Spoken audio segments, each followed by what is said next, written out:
ذالک الکتاب لا ریب فیہ ہے. تو یہاں آخرت کے حوالے سے جو خدا تعالیٰ بیان فرما رہا ہے کہ تم پیش ہوگے، اس میں بھی لا ریب کا حوالہ دراصل عالم کے ساتھ ہے، عالم کی طرف ہے، کیونکہ عالم خدا نے بیان کیا ہے. اس لیے ضرور ہم اس میں یہ نتیجہ نکالنے پہ مجبور ہیں کہ اس وعدے میں بھی کوئی شک نہیں ہے، اور اللہ اپنے وعدوں میں تبدیلی نہیں کیا کرتا، وعدہ خلافی نہیں کیا کرتا. ان الذین کفروا لن تغنی عنہم اموالہم ولا اولادہم من اللہ شیئا. یقیناً وہ لوگ جنہوں نے کفر کیا، لن تغنی عنہم اموالہم، ان کے مال ان کے کسی کام نہیں آئیں گے، ولا اولادہم، اور نہ ان کی اولاد کسی کام آئے گی، من اللہ شیئا، اللہ کے مقابل پر ایک ذرہ بھر بھی. یعنی ان کے مال اور اموال اللہ سے الگ ہو کر خدا کی طاقت یا منشا کے بغیر کسی کام نہیں آئیں گے. وَأُولَئِكَ هُمْ وقود النار، اور یہی وہ لوگ ہیں جو آگ کا ایندھن ہیں. کا داب آل فرعون والذین من قبلہم، ان کی مثال فرعون کی قوم کی سی ہے، اہل آل فرعون کی طرح کی ہے کیسے لوگ ہیں، والذین من قبلہم، اور ان لوگوں کی طرح جو ان سے پہلے تھے. ان کی مثال اللہ تعالیٰ بیان فرما رہا ہے کہ ان سے بھی ویسے ہی واقعات پیش آئیں گے، ویسا ہی وقت انجام ہوگا جیسے فرعون کی آل اور اس سے پہلے دوسرے لوگوں کا حال ہوا تھا.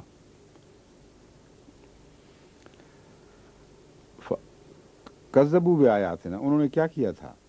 انہوں نے ہماری آیات کو جھٹلا دیا تھا.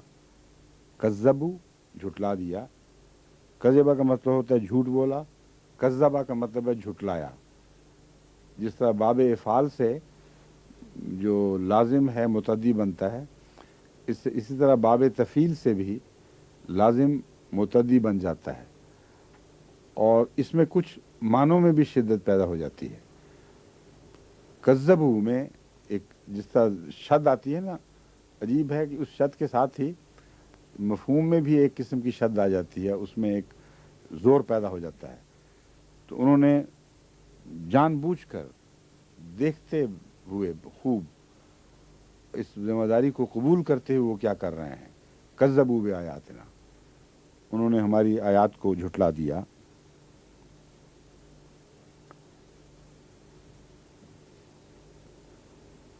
فاخذہم اللہ بذنوبہم، تو اللہ نے ان کو ان کے گناہوں کے سبب سے پکڑا ہے. پھر بے وجہ ان کو سزا نہیں دی گئی، جو انہوں نے اپنا انجام خود اپنے ہاتھوں تیار کیا، وہی خدا تعالیٰ نے وہی ان پر عائد فرما دیا. واللہ شدید العقاب، اور اللہ سزا دینے میں بہت سخت ہے. اب بے ذنوبہم بھی کہا ہے اور شدید العقاب بھی فرمایا ہے. مراد یہ ہے کہ جب ذنوب زیادہ سخت ہوں گے تو پکڑ بھی سخت ہو جائے گی. یہ مطلب نہیں ہے کہ ذو العقاب ہونے کی وجہ سے پکڑ سخت ہوگی، بلکہ بتا دیا ہے کہ ذنوب کے ساتھ ایک نسبت ہے، اور جتنا بھی تم سخت بدکاریاں کرتے چلے جاؤ گے، یاد رکھو اسی حد تک اللہ پکڑنے کی بھی استطاعت رکھتا ہے. تو وہ سختی کے ساتھ تمہارے اعمال کے طبی نتائج کی سزا دینے کی طاقت رکھتا ہے. قل للذین کفروا، تو کہہ دے ان لوگوں سے جنہوں نے انکار کیا، ستغلبون، تم ضرور مغلوب کر دیے جاؤ گے. وتحشرون الی جہنم، اور پھر اکٹھے کر کے جہنم کی طرف لے جائے جاؤ گے. وہ بیس المہاد، اور وہ بہت ہی برا بچھونا ہے. بچھونا سے مراد یہاں بستر نہیں ہے، یہاں مراد یہ ہے تمہاری آرام گاہ بہت بری ہے. وہ ایک قسم کا بعض موقعوں پر ایک طنز اچھا لگتا ہے، کیونکہ وہ مضمون کو ابھارتا ہے اور اپنے وارننگ دینے میں، تنبیہ کرنے میں وہ حق ادا کرتا ہے. تو فرماتا ہے کہ بستر بچھونے تو ہوتے ہیں آرام کے لیے، تم بڑے بد نصیب ہو جو اس بچھونے کی طرف جا رہے ہو جو بہت ہی برا بچھونا ہے. قد کان لکم آیۃ فی فئتین التقطا، تمہارے لیے ایک نشان ان دو جماعتوں میں ہیں جو آپس میں جن کی مڈ بھیڑ ہوئی، جو ایک دوسرے سے لڑ پڑیں. اب یہ دو جماعتوں کا تذکرہ کیوں ہے؟ پہلے بھی دو جماعتوں کی بات ہو رہی ہے، ایک ایمان لانے والے محکم راسخون اور دوسرے فرعونی اور دوسرے مزاج کے لوگ.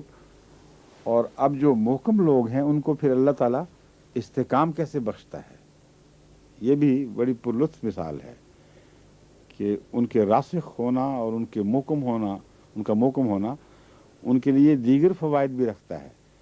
اور دنیا کے معاملات میں وہ ان کو ایسی طاقت ملتی ہے جو دوسرے انسان کو نہیں ملتی. تو صحابہ کا محکم ہونا سب کے محکم ہونے پر گواہی مل گئی ہے اس تسلسل مضمون کے لیے، اس مضمون کے تسلسل کی وجہ سے. فرماتا ہے قد کان لکم آیۃ، یہ نشان ہے اس میں. اصل میں جو دو گروہ لڑ پڑے تھے ان میں تمہارے لیے نشان ہے. کچھ ایسے لوگ ہیں جو جن کے قدم نہیں اکھڑا کرتے، جو سچائی پر قائم رہتے ہیں، ان کے ساتھ خدا کا اور سلوک ہے. کچھ متشابہات دنیا میں بھٹکے ہوئے وہموں کے مبتلا لوگ، ان کے حال اور ہوا کرتے ہیں. جب ان دونوں کا آپس میں ٹکراؤ ہوا، فئۃ تقاتل فی سبیل اللہ، ایک وہ گروہ تھا یا وہ جماعت تھی جو اللہ کی راہ میں لڑ رہی تھی، وَأُخْرَى کافرۃ، اور دوسری خدا کا انکار کرنے والی جماعت تھی. یرونہم مثلیہم رأی العین، اور وہ ان کو دیکھنے کے لحاظ سے اپنے سے دگنا دیکھ رہے تھے. جنگ بدر میں واقعہ کیا تھا؟ نسبت تھی 1 اور 3 کی، اور خدا تعالیٰ فرما رہا ہے کہ وہ مسلمان ان کو اپنے سے دگنا دیکھ رہے تھے. دوسری جگہ یہ ہے کہ وہ ان کو اپنے سے ان کو بہت تھوڑا اور معمولی دیکھ رہے تھے. اب یہ عجیب بات ہے کہ اگر انسان اپنی طاقت سے بڑھ کر کسی چیز کو ہلکا سمجھ کر اٹھا لے تو اس کو صدمہ پہنچتا ہے اور وہ ٹھوکر کھاتا ہے، بعض دفعہ ہاتھ پاؤں توڑوا بیٹھتا ہے.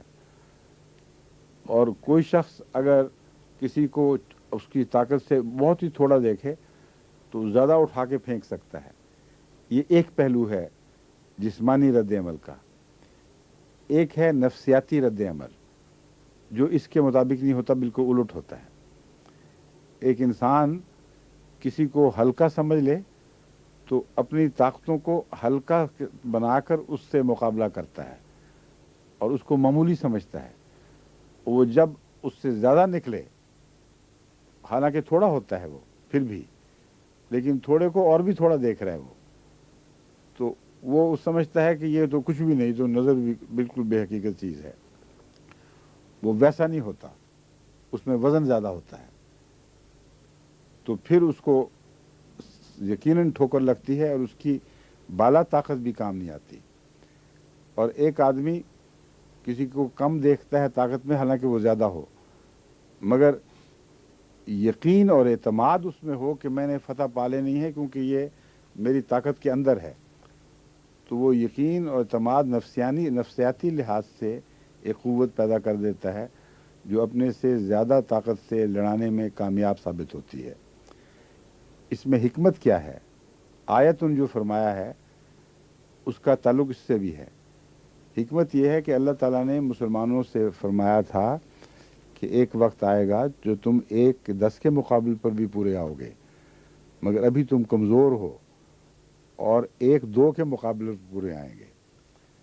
یہ تو تھا کم سے کم وعدہ، اور اس میں خدا نے فضل سے طاقت بڑھانی تھی. اب اگر وہ 1 اور 3 دیکھتے تو ڈر جانا تھا انہوں نے کہ خدا کا وعدہ تو 1 اور 2 کا ہے، یہ 1 اور 3 بلائیں آ گئی ہیں 1 کے مقابل پر، تو ہم ان سے کیسے نپٹ سکیں گے. تو رائل عین کے لحاظ سے اللہ تعالیٰ نے نفسیاتی طور پر ان کو تقویت بخشنے کے لیے 2 ہی دکھائے، اور جب وہ دو دیکھے تو ان کا ایمان کہتا تھا کہ ناممکن ہے کہ ہم پر غالب آئیں. اس لیے غیر معمولی یقین اور عزم محکم کے ساتھ وہ ان سے ٹکرائے ہیں. اور ادھر ان کو تھوڑا دکھا دیا, انہوں نے ہلکا پھلکا لیا کہ یہ کیا چیز ہے, کچھ بھی نہیں. تو دونوں طرف نفسیات نے عمل کیا, اس طرح فرشتے عمل کرتے ہیں. اچھا جی.